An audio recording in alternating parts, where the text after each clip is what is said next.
you amazing, magical, infinite beings. I wanted to bring something to the surface to chat about because this is something that so many people are not aware of, and that is the universal law of non-interference. So if you've never heard of universal laws before, there are a few of them, and these universal laws are guidelines in order for us to best navigate our particular experience here in the 3D earth realm, and also transcending this 3D earth realm, which is also about us not going against what's in our soul contract and keeping our karma as clear and as clean as possible, so that we really do allow ourselves to spiritually evolve and spiritually grow and head towards the path of enlightenment, which is what we're all here for. We're all here to go through the enlightenment process, which we can really only do in a realm where we are not focused on the true essence of ourselves, when there's all these other distractions. I mean, our physical avatar is a huge distraction already for us.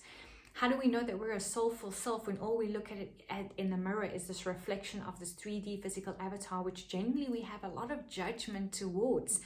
And that's when the self-love journey starts, and really just accepting who you are, knowing that beyond this physical avatar, you are a whole, divinely perfect, expansive light being that is never separate from divine consciousness or divine source energy, that you are still so intact. And there are certain experiences that you come here to go through in order for you to evolve spiritually, physically, emotionally, all of these things, mainly spiritual though, because ultimately we're a spiritual being, and that is where all our evolution is occurring. So the law of non-interference is recognizing that there are certain situations where you are unable to get involved, and that because there are contracts in place between certain souls. You can offer guidance, you can plant seeds of awareness and consciousness. You can hand over things to the celestial realm, to the angels, the archangels, your spirit guides, other people's spirit guides. So you can hand things over. Take your nose out of everyone else's business and put it back into your own lane to focus back on self, because it's very easy to not look inside when we are distracted by everyone else's stuff and everyone else's life. And to really just also have non-attachment to what is going on in someone else's life. It's their journey. It takes us out of the judgment, out of the sad emotions, for people that you know of are separating, or someone has passed in the world, or just certain people are in very abusive relationships, whether it be physical or emotional abuse.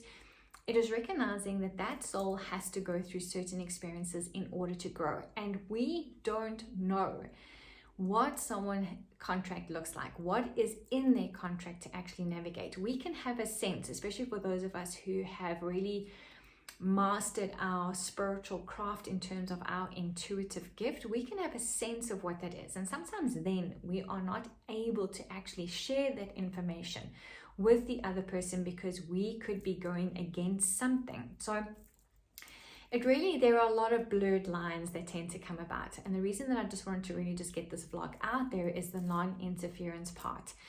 To just remember to keep your nose in your own business. Focus on you. Recognize that you will get yourself into so much energetic contraction by worrying about other people's lives and other people's situations. You can do what you can to hand over things, and the rest, just know that there is energy playing out, there are contracts playing out, and it really is not for us to interfere. And that's just on sort of a personal level. When we go on to a global level, when it comes to countries and when it comes to ancestral healing, even there is so much that needs to be played out in order to heal certain situations, in order to actually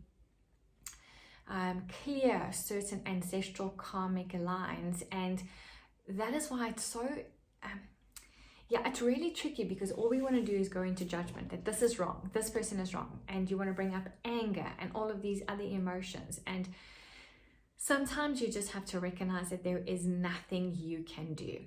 There is plenty you can be, though. You can be the energy, the frequency, and the vibration, and the consciousness, and the space of an emotion that you'd like to see in the world. Love, joy, peace, all of those things. You can be that energy, and you can only be that energy if you've brought all your focus and attention back to your life, to your present moment living and your present moment awareness. It's very easy to get distracted, so bring all your energy back here. Pull all of your energy back to you, because sometimes we also send out a lot of our own energy to situations.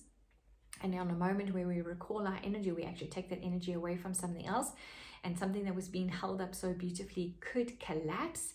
And that's again where we have unknowingly, and not on a conscious level, sort of on a subconscious level, send out our energy to someone who has needed it. And that's why you hand that over to the celestial realm, because the celestial realm works with energies that we don't even actually know how to comprehend, and they can see everything. So they can take your wish and your desire for someone to have a better life, a better outcome in something. They can take that, and they can take what they need to send it off to that person, but it is coming through a neutral channel, a channel that knows what that particular soul is meant to experience. So then the law of non-interference comes in, and that's what you can be.